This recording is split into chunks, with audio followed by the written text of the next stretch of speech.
Good evening, everyone. It's great to be back with you this month. And I think this is going to be a really special Tuesdays with Merton.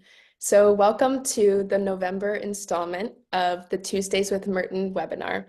I'm Liz Burkemper, and I serve on the board of directors of the International Thomas Merton Society. Tuesdays with Merton is presented by the International Thomas Merton Society, or ITMS, and it's co-sponsored by the Bernardin Center at Catholic Theological Union in Chicago. Join us for this webinar series on the second Tuesday of each month. Tonight's webinar will be recorded and available both on YouTube and as a podcast soon after this live event. The talk will be followed by moderated discussion and Q&A, and our speaker has provided discussion questions on which you can reflect and comment during that time. Or you can simply ask any questions you might have of the speaker after the talk. So feel free to drop questions in the chat or use the raise hand feature on Zoom. Now I would like to invite Judy Valente, President of the ITMS, to offer our opening prayer. Well, a warm good evening to everybody. It is really good to be with you in community at what is a very tender time for many of us due to the events of last week. I'd like to begin with a prayer.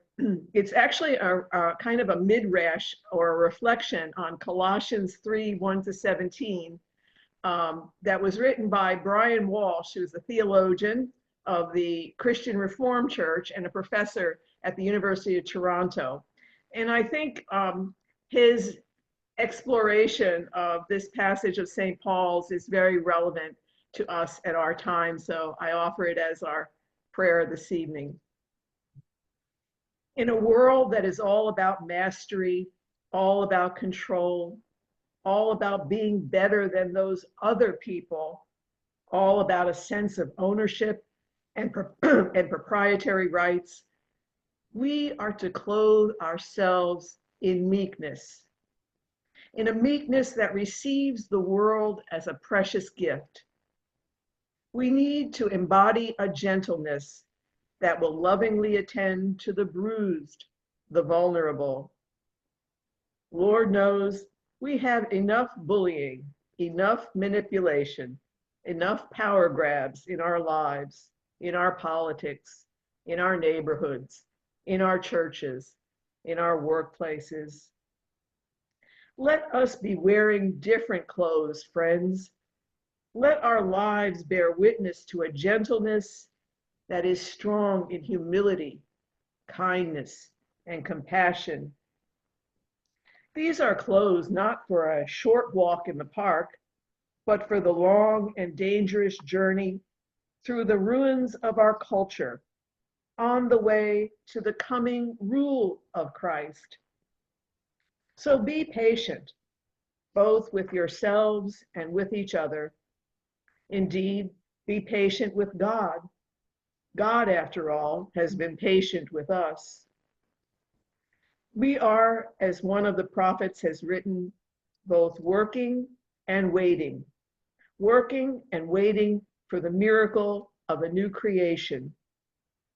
We are working, and that is why we are putting on our work clothes, but we are also waiting. It will take a lot of doing to see this undoing through. So we will need to be clothed in patience on this path. And that is why we must also wear the robes of forgiveness in our lives. Forgiveness, not retribution. Forgiveness, not vengeance. Where there is disappointment and hurt, where there is grievance and injury, allow a spirit of forgiveness to restore what is broken, to lead you on the path of reconciliation. May you wear compassion, kindness, humility, meekness, patience, and forgiveness as the very clothes of your lives. But above all, clothe yourself with love, which binds everything together in perfect harmony. Amen. Thank you so much, Judy. Now it is my honor to introduce our speaker for this evening, Stephen Millies. Steve is professor of public theology and director of the Bernardin Center at Catholic Theological Union in Chicago. His most recent books include A Consistent Ethic of Life, Navigating Catholic Engagement with U.S. Politics, and Good Intentions, A History of Catholic Voters' Road from Roe to Trump. Here is Steve Millies on Merton with Miłosz and Pasternak, Artistic Avenues of Faithful Resistance in Authoritarian Times. Steve? Thank you very much, Liz, and thank you very much, Judy. Thank you very much to the International Thomas Merton Society as that wonderful opening midrash was coming to us. I was reflecting on how I'm coming up on 20 years of association with the International Thomas Merton Society. It's been a joyful relationship, and I'm very happy that this relationship between the Bernardin Center and the ITMS has gone forward, particularly in this difficult time. It's a pleasure for me to be here together with my friends of Thomas Merton, as we all are. These here that I have tonight are just some very simple and preliminary thoughts. The 2024 election was only 7 days ago, and there's hardly been time, as Judy suggested, to recover from the event. We don't know everything yet that we will one day know about what these developments mean. We only know that nothing can be the same as it was before. In the spirit of that understanding, I simply couldn't offer the talk here tonight that I had originally intended to offer. I had intended to offer an updated version of a talk that I've been giving for months about my most recent book about a consistent ethic of life. I was going to offer some additional thoughts in light of the election and add some thoughts particularly about how we might think about a consistent ethic and Thomas Merton together, and there are some very sensible ways to do that. I knew I would give that talk no matter who won the presidential election, which we all expected to be close. The plain fact is the election wasn't close. Donald Trump won commandingly. He increased his share of the popular vote over 2016 and 2020, and in the end, we're confronted with the reality that more than 74 million American voters chose a multiple felon with 3 criminal matters still pending, an adjudicated rapist, an aspiring strongman who incited an insurrection 4 years ago for which Mitch McConnell found him, and I'm quoting, practically and morally responsible, then failed to honor his oath and defend the Capitol while it was under assault by his supporters. Our fellow citizens chose this most uniquely unsuitable person, knowledgeably, and not only because they lived through his first administration, but also because he's promised and failed to back down from promises to punish his enemies, to embark on mass deportations, to purge the federal workforce and festoon the government with loyalists. Those voters know that more than 9 years after condemning Obamacare, he has only concepts of a plan to replace it. They know he bungled a pandemic that killed millions. They know he will abandon Ukraine and our NATO allies, unwinding decades of a global security architecture that was far from perfect, but which kept the world from world war and so far has kept the nuclear genie in the bottle. The voters know all this and more, and the voters chose Donald Trump by an expanded margin. Had the election been close, I think things would seem different, but as resounding as the choice for this strong man was, we must face the fact we will never be the same. And we might add that a near supermajority of US Catholics, 58%, made this same choice for the strong man and criminal. And in that light, I simply couldn't go forward as planned with a talk about the consistent ethic of life. I'm not sure there would be any point. I'm not sure who I would even be hoping to convince anymore. I want to name my concern very clearly. As troubling as anything Donald Trump might do in a second administration is, and for all the foreseeably awful consequences that may follow, he is not what bothers me. I'm bothered rather by the nation that has learned not to be bothered by him. I'm bothered by how normal and acceptable this has become, how minimal our commitments to the core values of our political system and even to simple decency have manifestly become. I'm not bothered by Trump. I'm bothered by the nation we've become. The one that could do this, the one that's forgotten so much of how we're meant to use our political system responsibly. Now, I've been on an academic sabbatical this fall, and I had a sabbatical book project. That project has been about reconciling Catholic theology to the constitutional state. I got rather far along until last week, but that project has come to seem rather pointless for the moment. Most US Catholics, if we take the election result at face value, don't seem to believe all that much in the constitutional state. And it has begun to seem to me like we need to address the problem in a far more fundamental way, or at least I do. And so these very simple and preliminary thoughts reflect a new book project that I've begun since the election last week, a project that investigates what's happened to what I'm calling our sense of the political. An important dimension of what I mean by the sense of the political depends on a relationship to art, in all of the shapes that art takes, the visual arts, but also music, drama, literature, poetry, all of it. Art is creativity in freedom, much as politics is. Art and politics thrive in similar ways, and where politics has failed, often art alone succeeds to remind us of our creative freedom, even if sometimes that carries personal costs for an artist. Our relationship to art strengthens our sense of the political. Our sense of the political depends in no small way on our capacity to create and to appreciate art. In this way, I want to turn attention to Thomas Merton and perhaps how he can offer us some guidance in these days. In Raids on the Unspeakable, Merton wrote about how collective life is often organized on the basis of cunning, doubt, and guilt.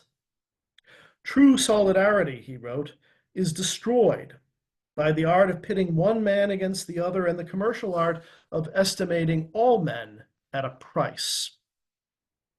And in poetry, as we might also say in art, Merton tells us that we can find a response to what destroys true solidarity. He writes, "Let us be proud that we are not experts in anything. Let us be proud of the words that are given to us for nothing, not to teach anyone, not to confute anyone, not to prove anyone absurd, but to point beyond all objects into the silence where nothing can be said."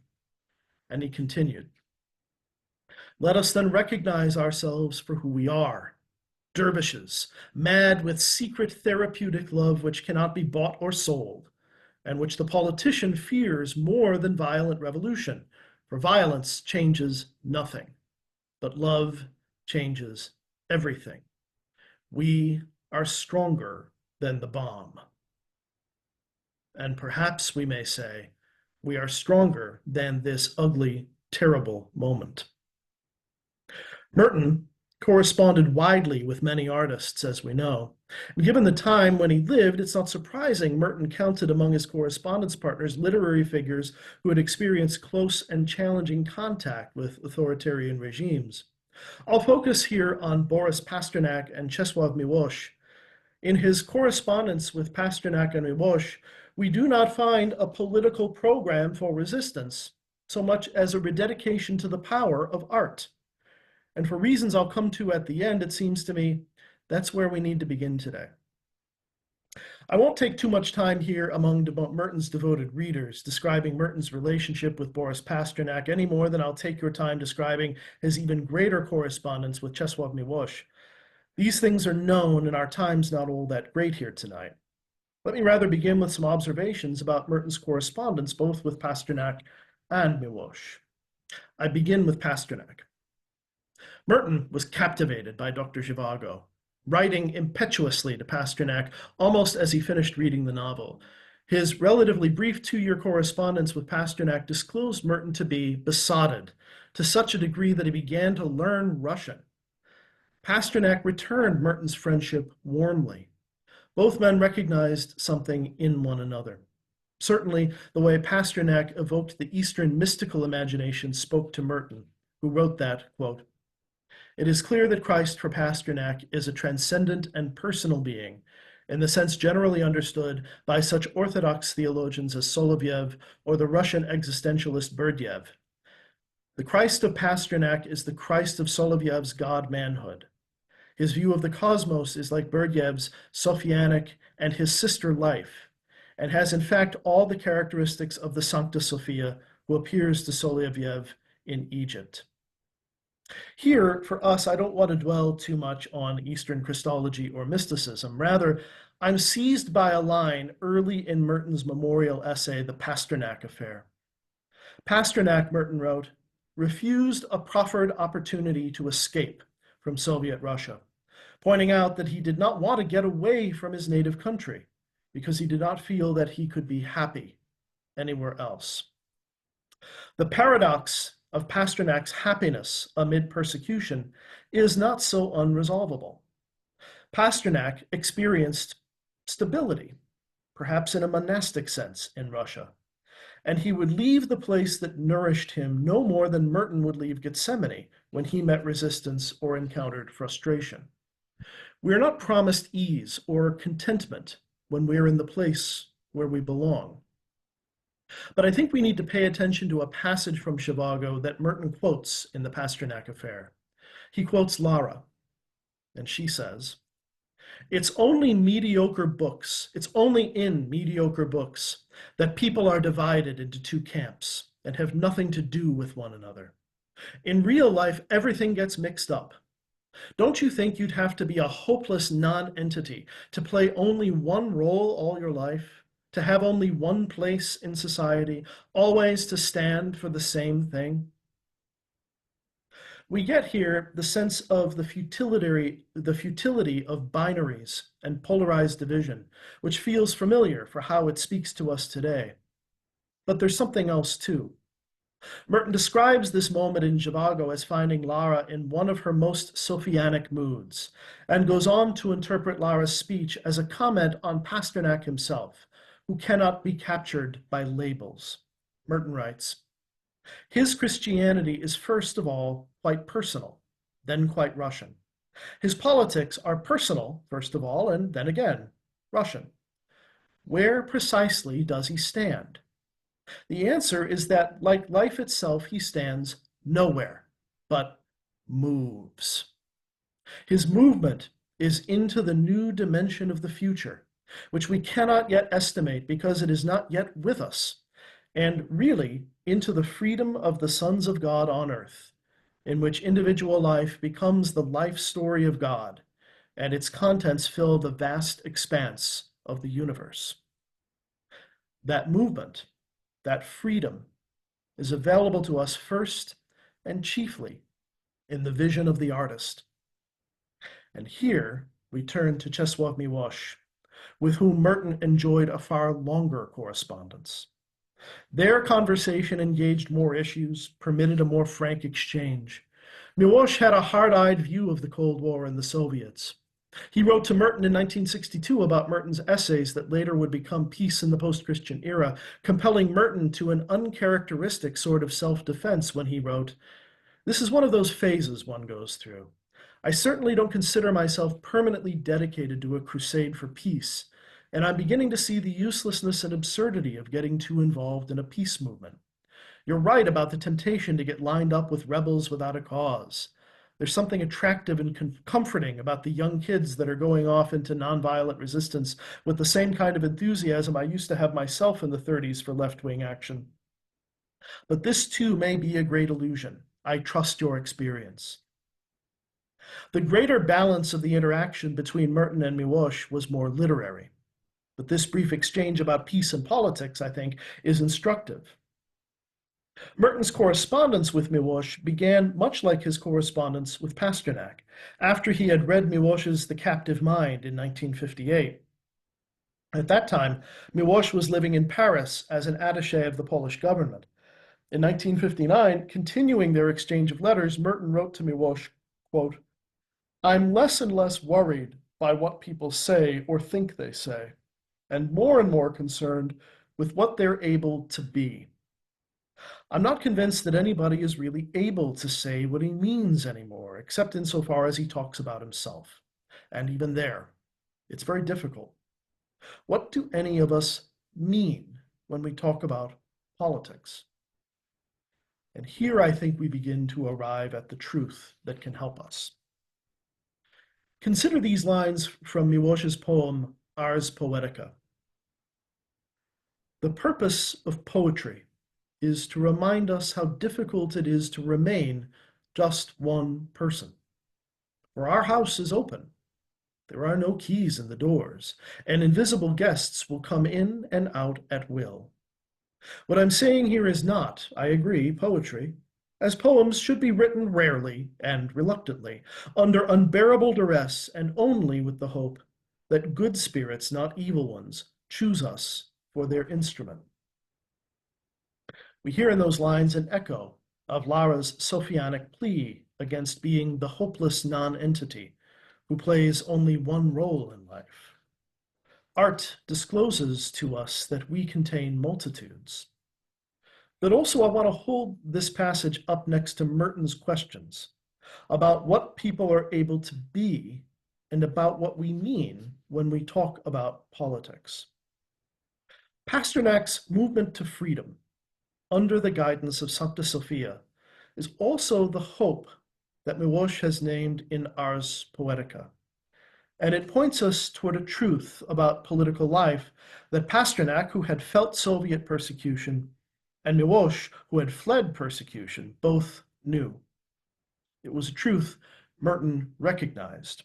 And indeed, recognition is the vital word here.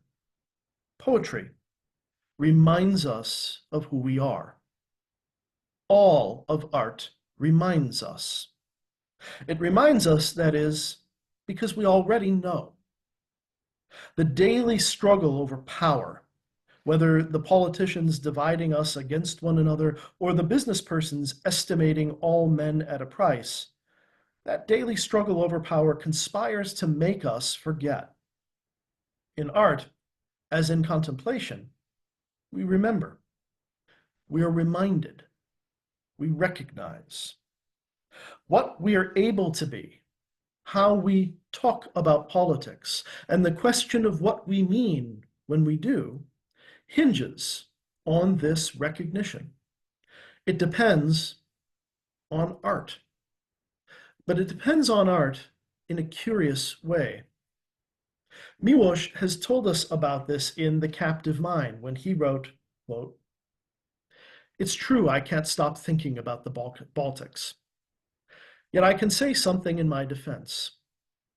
Certainly, worry over the fate of nations trampled down by history, that elephant, leads nowhere and is a proof of sentimentality. That much I grant. But when, as my friends suggest, that I stand before Zeus, whether I die naturally or under sentence of history, I will repeat all this that I've written as my defense. Many people spend their entire lives collecting stamps or old coins or growing tulips.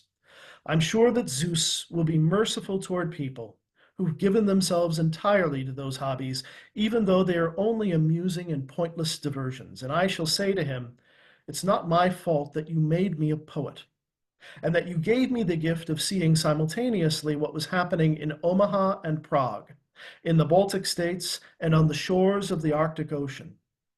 I felt that if I did not use the gift, my poetry would be tasteless to me and fame detestable. forgive me. And perhaps Zeus, who does not call stamp collectors and tulip growers silly, will forgive. Poetry is no more useful than stamp collecting or tulip growing. Neither, perhaps, is being worried about the Baltics, politics. The use value of these things is not the point.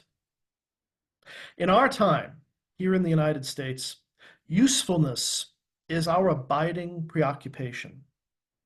Merton certainly saw that. I think it's part of why we have so much trouble here understanding what Pope Francis is inviting us to with synodality. We're so concerned with asking what's getting done that we don't understand Pope Francis is asking us to focus on what we're doing together as a community. We're preoccupied by outcomes, by results, by efficiency, return on investment, short-term gain. As soon as the presidential election is over, no matter how alarming the result, we begin the post-game analysis and calculating how one party or the other can pick up a few seats in the next election. We're so preoccupied by usefulness that we miss the larger picture of what's happening, who we are becoming. And we mistake this for what politics is. Our sense of who we are, who we can be, what we mean, and our sense of the political is blunted or even wiped out because we can't think beyond usefulness in this way. We're overwhelmed by the noise and the busyness of harvesting something from the last thing so we can gain something from the next thing. And all of this has been corrosive. As I conclude, I want to mention one other writer who has nothing to do with Merton or with any of this, but she figures greatly in the book project that I've taken up in the last several days. Hannah Arendt reminded us that politics itself, under the inspiration of the ancient Greek tradition that is our tradition, began in unpolitical experiences. Politics began in unpolitical experiences. The prototypes, she said, of our political experiences were the experiences that ancient Athenians had in the theater.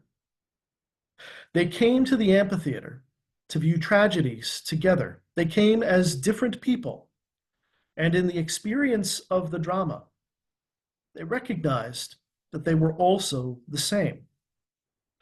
Art taught them they were a community because they experienced it together. It taught them who they were, and politics, as we know it, followed. And I think the meaning of hearing Merton, Pasternak, and Miłosz together this way is to affirm that what was true for those ancient Greeks is also true for us. Art for its own sake, when we can experience it that way, reminds us of who we are. And in a similar way, politics reminds us too, but only when we recall what politics in fact actually is. Politics is not the spirit of division or the thirst for gain. Politics is not the contest for power. Politics is our relationship to one another as a community, and its real value arises from being taken that way on its own terms, when we do it for its own sake, not to get ahead, but simply to live with one another.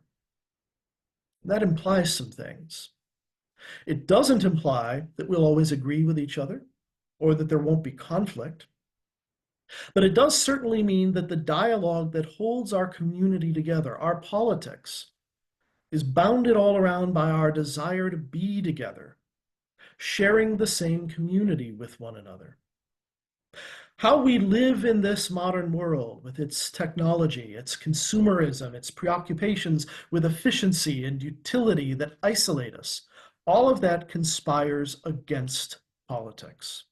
And it's conspired against it for a long time. Few 20th century observers were as aware or articulate about that as Thomas Merton was.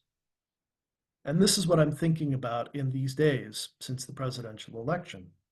These simple and preliminary thoughts, for which I apologize if they seem a little disjointed and hastily assembled, because they are. But they point to my sense that this election result tells us that whatever cultural weight our religious commitments or our artistic and historical commitments gave to our sense of the political, that weight has now waned. It's gone. We've tipped over in the other direction. And we will not be right until we've set ourselves free from these other preoccupations of power and wealth and use value and efficiency and gain, until we have returned by means of contemplation, poetry, painting, sculpture, film, literature, music, drama, and all the others to those things that remind us of who we are, what we can be, and what we mean when we talk about politics. Remind us, I mean, of our sense of the political. Thank you. Thank you so much, Steve. This has been like very, very important, and I appreciate that you put this together for us to be so timely. We have a lot to sit with and think about. And with that, I would now like to turn it over to Judy, who is our moderator for the evening for discussion and Q&A. Hi, I want to encourage everyone just to raise your hand if you have a comment, and I see Andy's got his hand raised. You could use the raise hand function or wave at me. I'll try to see you, or put your question in the chat and we'll try to get to it. But go ahead, Andy, unmute. And did you want to state your comment or your question? Well, my comment was primarily in the clapping hands that I put up there. Without further ado, but I will add something. This was a tremendous gift to us, Steve. This gave me an understanding and a perspective on the past week that I had been dying for eagerly, and I didn't even know it. I thought I had wanted a different outcome, and that I wanted voters to have done something differently. But instead, we really did find out better who we are. And thank you for challenging my brain to work in a different way tonight. Thank you. Thank you. Megan Woost has put a comment in the chat. Says she absolutely agrees with Steve. Let's see. And is grateful to hear this. Steve, you know, I'm listening to Andy, and I'm listening to the second comment that we had there, and I'm wondering if you see any type of silver lining whatsoever in what transpired this week. I mean, I think people have just been stunned, and then they were grieving, and now we're sort of grasping about where do we go from here? You're not the first person to ask me that question, and I don't like giving the answer that I'm about to give you. But speaking frankly, no. It's a strange thing. My training, as some of you may know, is not in theology, it's in political theory. And what we study is when political order is built, and we study when it collapses, because those are the interesting times. I think anybody who has read the texts that I've read for as long as I've read them and the way that I've read them, I think we develop instincts for when it's falling apart, and it's falling apart. And I think many of us have felt that coming for a long time. And I would say, here among these friends of Merton, Merton certainly felt it coming 50, 60 years ago. The pathologies that I'm talking about here, they didn't arrive last Tuesday. They didn't arrive in 2015 when a man came down a golden escalator. These things have been here for quite a while because the problem isn't Trump. The problem isn't make America great again. The problem is us. The problem is the way that we live, and the problem is how far we've let it get. Perhaps a silver lining is, as Andy said, I've said this too, now we know. It's inescapable. Now we know. And I think there's a great human desire. We see this in a lot of the news coverage. There's a great human desire to say, oh, it'll all be all right. But I myself feel like we've moved past that. And it's time to recognize what this is, but also recognize it's not like we don't know what we need to be doing. It's challenging that the whole thing has grown to such overwhelming heights at this point, that there's such a weight, a social and cultural weight that is against the answers to this. But it's very clear what the problems are, and I think it's very clear what we need to do. That's what I've tried to talk about. Steve, before we go to D, I just want you to expand maybe for us on something you just said there. You said the problem is us and how far we've let it come. How are you defining it? What is that it that we've allowed to explode? Well, that's a wonderful question. I don't know that it's an explosion so much as it's a desiccation. I would say that our sense of the political has become desiccated, that we have let that which holds us together get away from us. And now it has gotten very far away from us. And that is the it to which I refer. There is so much rebuilding that needs to be done, and it's very difficult to know where to begin, but that certainly is the it.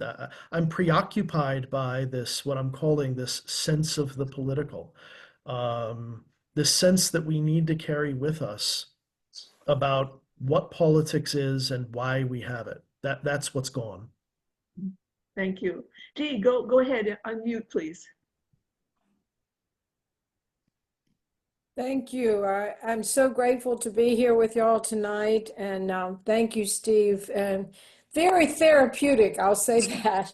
My question relates to, I've been very encouraged by the numerous organizations that I receive information from about how to respond in love and charity and all this. It includes NPR, Mayo Clinic, my local political action group, contemplative groups. But I keep coming back to this, and I have two friends in particular in my neighborhood. I live in a condo neighborhood, that I truly had a connection with these women. And tonight I had a somewhat unpleasant conversation with one of them. And I keep coming back to how do we handle the issue of trust and truth? Now, I think it was 2016 or 2017, whatever the dictionary people are, said the word of the year was post-truth. Oh, if we don't have truth, we don't have anything very much, I don't think. So I would like to ask, I understand the contemplative way of life and love God and love your neighbor and forgive and all those wonderful things that we live in our lives. But it comes down to truth and trust. Can I trust these people who, as you very eloquently outlined, the candidate of their choice? How can you trust anybody who thinks that's the best for our country? Well, I think the chief problem is that right now and on any foreseeable horizon, those folks you're talking about are feeling quite flush with victory. And they're quite unlikely to listen to anything you or I have to say. You mentioned NPR and a number of the other organizations, and I'm struck by both the importance and the futility of what those organizations are about, because what they're talking about is a sort of an issues-based response, that we'll have this response to mass deportations, or we'll have that response to tariffs, or that's sort of what they're going to do to higher ed, or that sort of thing. But all of that is very small tactical moves. What's, I think, going to need to happen, and I have no great desire to say this out loud, but I think what's going to need, I cannot imagine a horizon on which some of the public policy choices that are coming are going to lead to anything good for anyone. The real calamity of this is going to have to come home. The real calamity of this is going to have to come home, because especially at a moment when so many people are so flush with a sense of vindication, I don't know another way to reach them. I think what's very important, and so again, I mean, I think those small tactical moves, they're important because mitigating suffering and the suffering that's coming is important work. But in the end, I don't know how much we can actually mitigate. And in the end, I think letting that calamity really sink in is what's going to be required. When that happens, I think this: it's extremely important that we are not the people who are so flush with victory that we close the avenues of reconciliation. I think in all of this, we need to be preparing ourselves by recovering our sense of the political, by returning to contemplation. And I really, really do want to encourage. I've been going back this last week. I haven't watched a single news broadcast, but I've been reading Karamazov. I've been reading Homer. I've been reading Aeschylus. It's important to go back to those things that, as I say, are the prototypes of the experience of the political. I didn't put it in the talk, but there's a wonderful quote from Roger Ebert, who at one point said that films are empathy machines, because they bring us into someone else's point of view and they help us see the world their way. And in that, we acquire empathy. This is what Arendt is talking about, and I think this is what Merton and Pasternak and Miłosz are after as well, that by means of art and literature and all of the others, we acquire the gifts, we acquire the skill, we acquire the empathy that permit us to do politics, to have the sense of the political, because we can see the world through one another's point of view. And if anything is lacking from the folks who are supporting the president-elect, I would suggest it is that very kind of empathy. In other words, what I'm saying is I think we have to really dedicate ourselves in these difficult days ahead, even more than to mitigating the suffering, to making sure that we retain enough empathy and are able to share enough empathy that when the catastrophe lands, we can recover politics.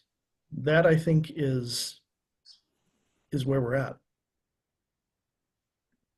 Steve, you mentioned Trump supporters being flush with victory, your words. But isn't part of the issue that many of the people that signed on to his program, for lack of a better word, are people who felt that they weren't heard, they were ignored? And do we not also have an obligation to understand them, for lack, to understand where they're coming from and why would they put their trust in a person as flawed as we seem to recognize Trump is? I have a funny feeling about that. The answer, of course, is yes, but I have a funny feeling about that because that's an interpretation of polling data, that there's no data to actually support, right? When we look at who voted for him, we can make those judgments about people who felt economically underrepresented or racially underrepresented or all sorts of other things. But in the end, that might be a smart guess, but it nevertheless remains a guess. And still, I think it points us back to the problem, which I call this lost sense of the political, that no matter what the reason is, that Kamala Harris didn't speak enough to white middle class voters, or Kamala Harris didn't attend enough to the economic concerns of millennial voters, or Kamala Harris was a woman, or Kamala Harris, whatever the reason in the end, I would put it to you that in a state where we had an adequate sense of the political, a wilted head of lettuce should be able to defeat a multiple felon. That if for a voter and a citizen, those kinds of concerns, my personal concerns, whatever they might be, and of course some of that also I think is the fruit of disinformation.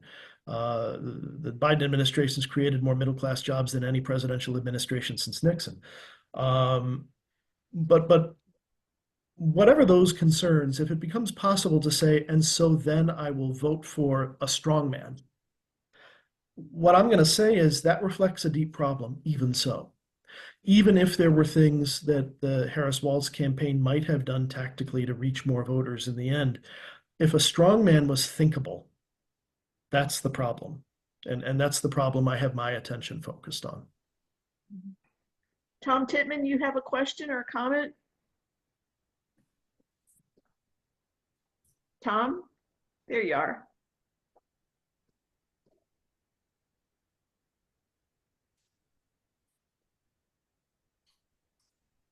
With that last comment, I think we should begin with let us pray. My sense is at 77 that this is, maybe since the Civil War, this is the first time our nation is experiencing division that the rest of the world has pretty much lived with since the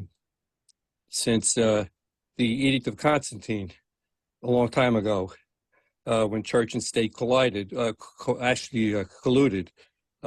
What gives me comfort in this time is something that the person that's most influenced our family is Richard Rohr calls it the cycle of order, disorder, and reorder.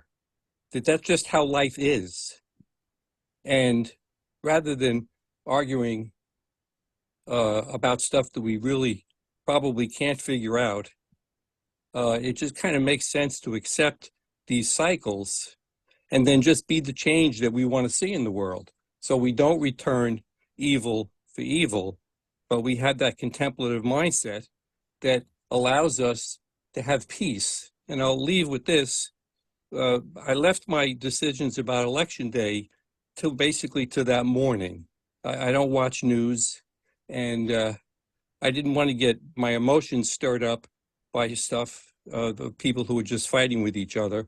And what I did was something that my wife Eileen gave me and two other people, and it came down to, I had just one simple question: do no harm. The Hippocratic Oath. And what I found was, when I looked at the candidates, all the way from national to local here on Long Island, it was such an easy decision. I had such peace going into the booth that I was just able to make a choice. And so the contemplative practice, I believe, at least, for people like us that have been, trained in that discipline, that's all we got to do is show up. And if it's the end of the world, if somebody pushes a button, it's all we're not adding to the what the Buddhists call the unnecessary suffering. There's already enough suffering in life. So thank you. Thanks, Tom, for those comments.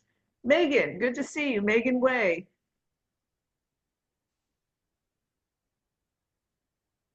Yeah, thank you so much. Thank you, Steve. This was a great a great talk, and thank you for adjusting it to the times. And I was just wondering, in thinking about the political order sort of coming apart and how, Merton really was seeing that happen. Lots of other great thinkers and prophets were seeing that happen in the 50s and 60s and 70s. What do you think is the role of the economic order?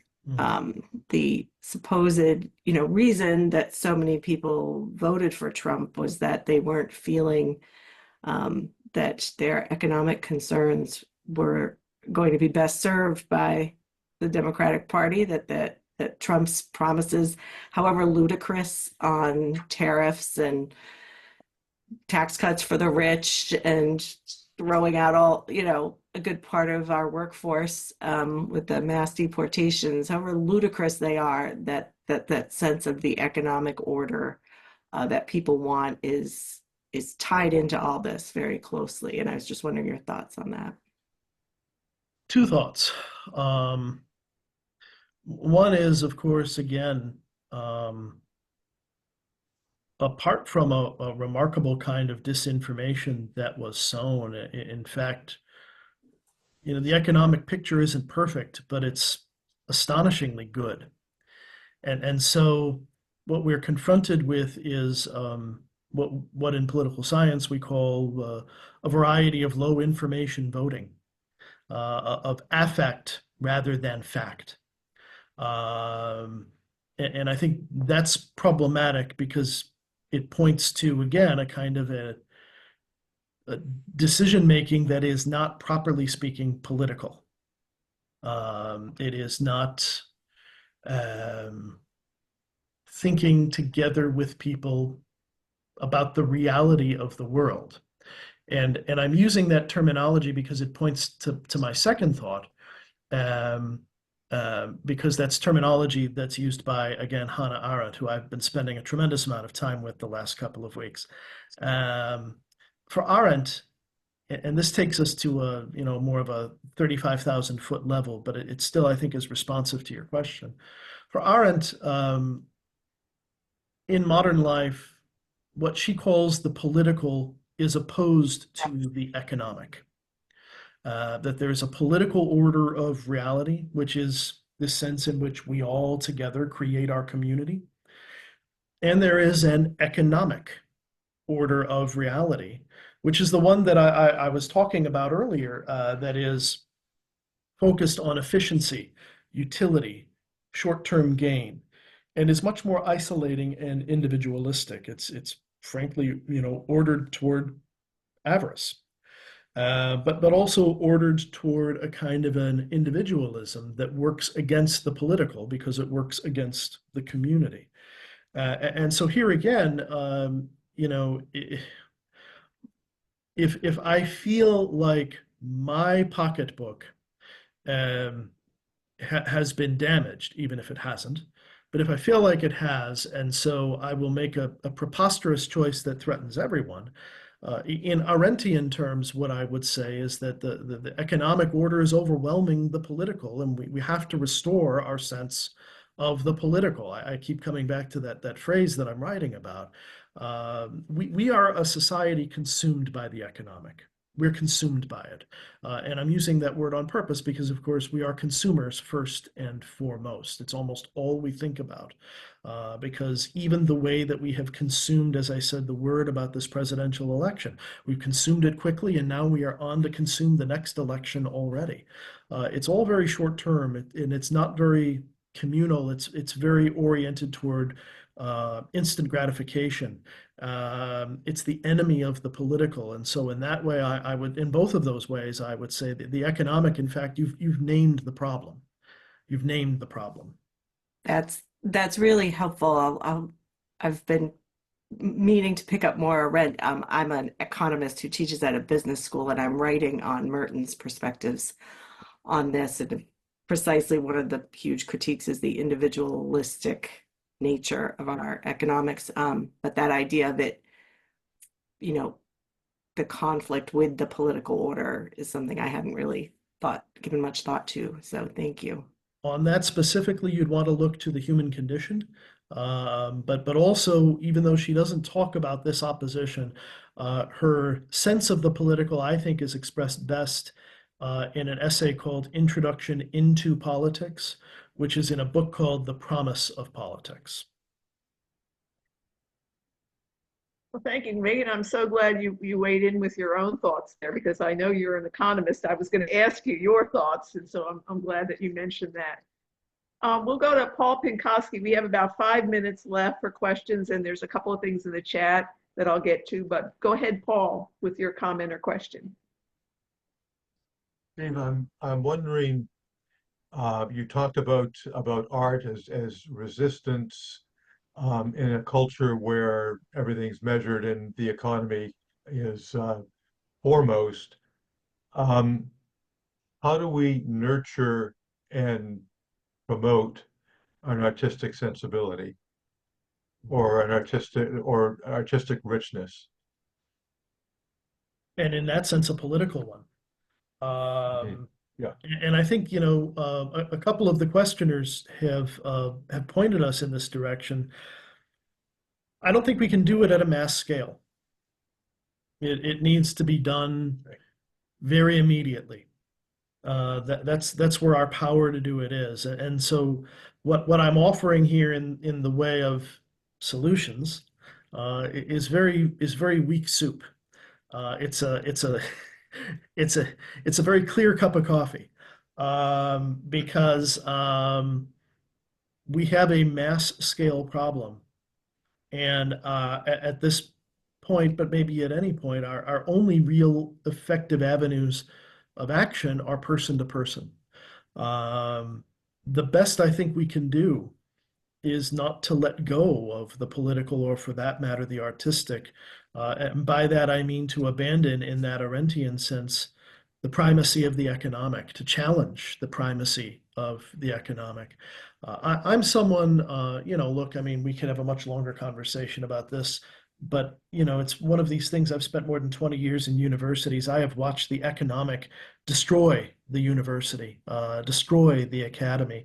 Here in the Archdiocese of Chicago, don't quote me, but there are far too many MBAs making pastoral decisions in our parish consolidations because there is this great cultural sense that economic wisdom is the only wisdom that there is. And well, I would just say, look where it's gotten us.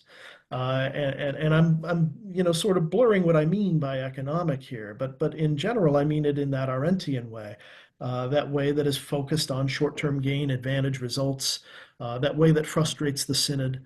I see it as the root of a lot of our problems. I don't know how to challenge it at a mass scale, but I know how to challenge it in my home, and I know how to challenge it in the people I encounter, students, fellow parishioners, people I work with.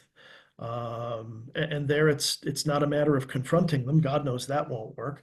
But it is a matter of bearing witness with integrity. It seems to you, Thank you. it seems to me that you're almost saying, in relation to Paul's question, that it's going to be the poets and the artists and the novelists who are the prophets of the coming age. People say, where are the prophets today? Where are the Mertons? Where are the Martin Luther Kings? Where are the Dorothy Days? Well, maybe it's going to be the poets.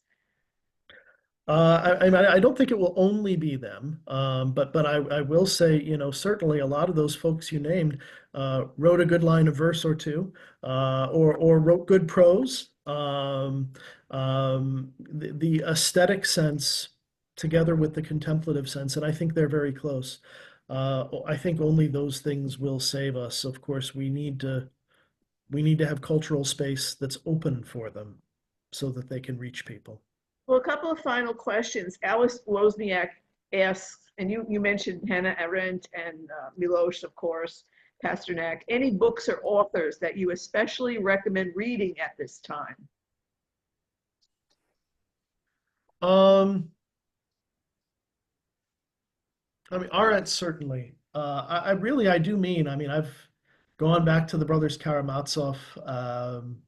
I take in times like this, and the first time Trump won too, Epictetus, the Stoics, really going back to people who lived in a harsher world than even we live in now.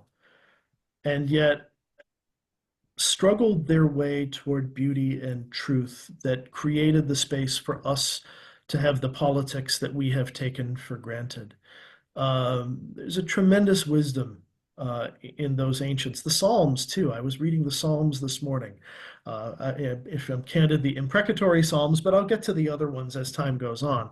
But I'm a big believer in looking to the ancients because they had no idea the world would get as relatively peaceful and humane as it for a moment became. They lived in much harsher times than we have. They're a beacon to us that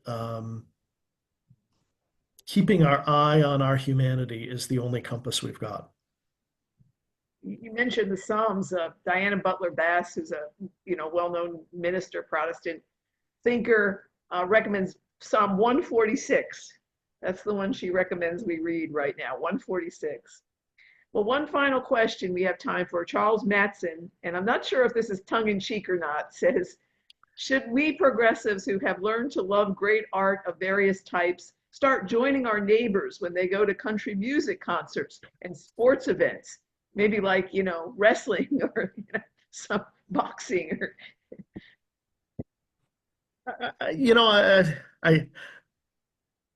I'd rather invite them to I'd rather invite them to an art museum, I think. And I don't want to be too I don't want to have my pinky out too much about this. I wear blue collars for a reason. It's where I came from. I don't want to give too much of a highfalutin sense about all of this. Beauty's where we find it. I think I'll take the point that way, but I'll also say, we were at a family wedding on Saturday, and I'm just struck by how everything in this world is a basketball game. The announcements of the bride and groom, even the vows themselves to some degree, the business of entertainment, and here I'm back to the economic, I think pervades so much. I think we have to find our way toward beauty and aesthetic experiences and things that remind us of what we are that are not susceptible to being monetized quite so easily. And in the end, underneath it all, I'm even despite the fact I'm seeing Liz's comment here, I'm a fan of the losingest team in the history of Major League Baseball, the Chicago White Sox. I love music and sports too. But I think we have to be very careful. The monetization of what takes our time and preoccupies us is underneath it all, I think, what the problem here is. And what I've tried to talk about in the talk is art for its own sake and politics for its own sake. If it doesn't seem a little useless, we might be doing it wrong. That's the lesson I'm taking from Miłosz. Well, thank you all for your questions and your comments, and thank you, Steve, for your prophetic voice tonight. And with that, we'll turn it back to Liz to tell you about next month. Yeah, let us just share our gratitude again for everyone who was involved this evening. Thank you again, Steve, for your talk this evening and the way that you brought it together to share with us tonight. I would also like to thank Judy for offering our opening prayer and moderating questions and discussion this evening. I think discussion will be continuing in our various households and communities, which is really important. And finally, thank you so much to Christine Pinkoski, who is behind the scenes making this webinar happen with her technical support. So thanks for coming. Thanks for everyone who's been a part of this evening.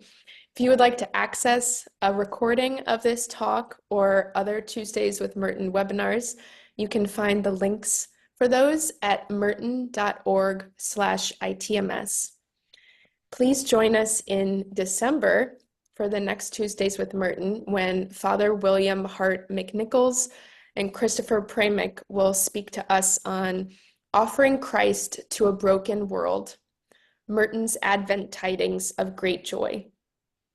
And if you would like to learn more about the work of our co-sponsor, the Bernardin Center at Catholic Theological Union in Chicago, please visit ctu.edu/academics/Bernardin Center. If you would like to become a member of the International Thomas Merton Society and receive the Merton Seasonal Magazine, as well as updates on our upcoming programs and conferences and information on new books published about Merton, you can join us as a member online at merton.org. Thanks again, everyone, for joining us this evening and continuing to spread the word about Tuesdays with Merton. And we will look forward to seeing you again in December. Bye, everyone.